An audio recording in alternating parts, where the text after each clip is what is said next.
میرے دوستو، انسان کو کل عقل بھی مل جائے تو پھر بھی اللہ کی حکمت کا وہ احاطہ نہیں کر سکتا۔ رب کریم کو زیادہ پتہ ہے کہ ہمارے لیے کون سی چیز بہتر ہے اور کون سی چیز ہمارے لیے نقصان کا باعث ہے۔ اللہ تبارک و تعالی کی حکمت یہ چاہتی ہے کہ میرے بندے پریشان نہ ہوں۔ رب یہ چاہتا ہے کہ میرے بندے کسی جگہ پہ بھی دقت اور پریشانی کا شکار نہ ہو، تو اللہ تبارک و تعالی نے راہ اعتدال اختیار کرنے کا حکم ارشاد فرمایا کہ تم اعتدال کے رستوں پہ چلو، معتدل زندگی گزارو، افراط و تفریط سے بچو۔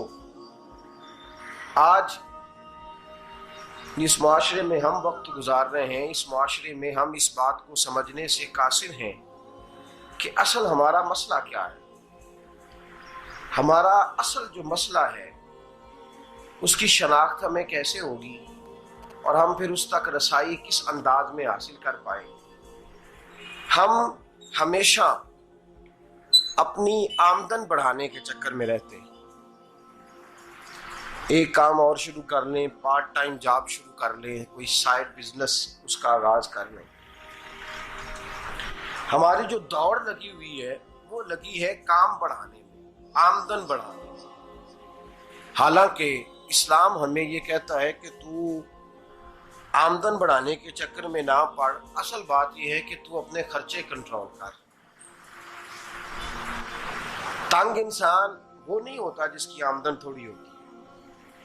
یہ توجہ کیجیے گا میری بات، یہ قیمتی بات ہے اور گفتگو ساری کا لب لباب ہے۔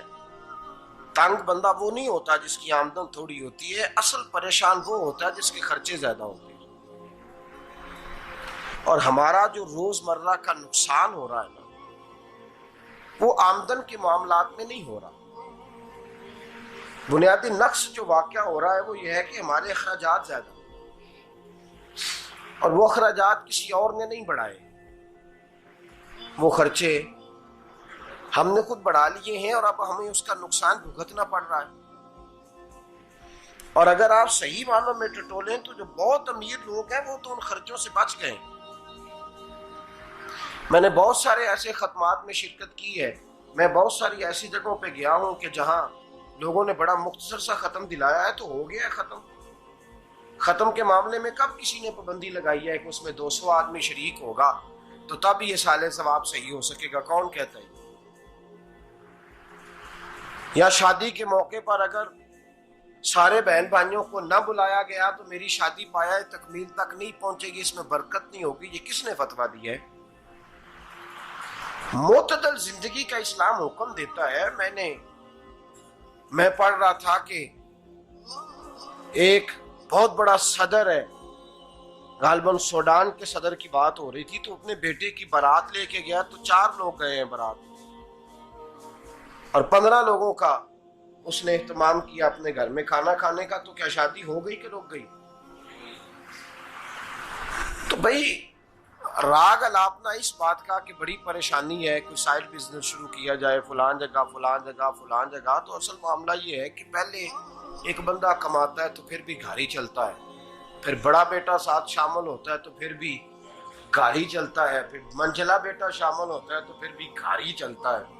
جو رونا دادا جی رویا کرتے تھے کہ بڑی مصیبت ہے، بڑی مشکل ہے، گاؤں میں رہ اکیلے ہوتے تھے اور وہ 5 بچوں کو اور 4 بچیوں کو وہ پالتے تھے، تو جو وہاں پریشانی تھی وہی آج پریشانی شہر میں آ کر پڑھ لکھ کر موٹی تنخواہ لے کر وہی پریشانی ہمیں ہے۔ تو میں جس نتیجے پہ پہنچا ہوں اس کو پڑھ کے، قرآن مجید کی چند آیات کو دیکھ کر اور اس مفہوم کی جو حدیثیں کتب احادیث میں پائی جاتی ہیں اور ہمارے بزرگوں نے ہمیں جو مزاج اس حوالے سے دیا ہے، میں اس نتیجے پہ پہنچا ہوں کہ مسئلہ آمدن کا نہیں، مسئلہ خرچے کا ہے۔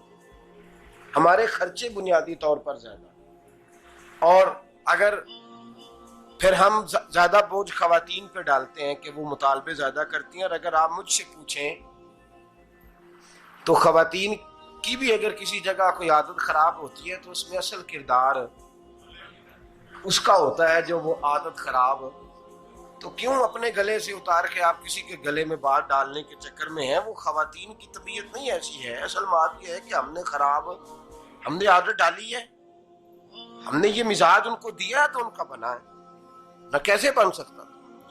تو اعتدال جب تک زندگی میں نہیں ہوتا، پانی پیاس بجھاتا ہے لیکن ایک گلاس ہی ہو تو پیاس بجھاتا ہے، بالٹی کو منہ کو لگائے گا تو کپڑے بھگو دے گا اس کے. حالانکہ پانی